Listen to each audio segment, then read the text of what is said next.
Athletes, Coach Blu here. We're going to take a little bit of a diversion, a little bit of a different path today, talk about principles of recovery, but also why we've chosen running as kind of our core sport on Team Addict II Athlete. It's kind of funny, everyone comes into the team at first and they're like, I can't be a runner, I'm no good, I'm too slow, I'm overweight, I'm a couch potato. All that's garbage, athletes. You were never determined to be an addict either, but look what happened, right? That wasn't what you set out to be, but you became that. Thus, you can become a runner too, moving from addict to athlete. But the reason we chose running as our core athletic event is because, let's face it, running sucks. And it sucks because it's hard and it's difficult and it takes a while for you to build up your endurance, and you can lose it like that if you stop training. So it's kind of an interesting thing because that's the same premise and metaphor for recovery, is it not? Think about it. You start losing track of your priorities, your purpose begins to waver, and pretty soon your sobriety is in jeopardy. It's the same thing with running, and I love the metaphors between the two. Just like recovery, it's hard while you're doing it, but when you're done on the other end, it feels great.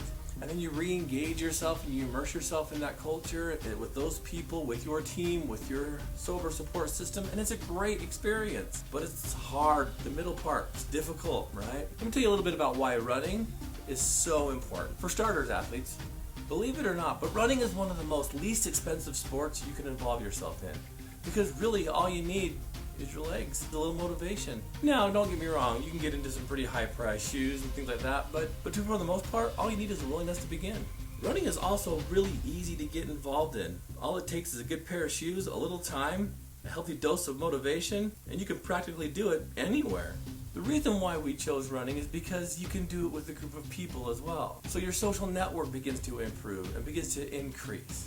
And you know what I found? I found the same shock factor that you had in your addiction plays out in the running community as well. You go to work on Monday and people are like, man, why are you walking funny? And you turn around and you say to them, well, I did a half marathon. A half marathon, how far is that?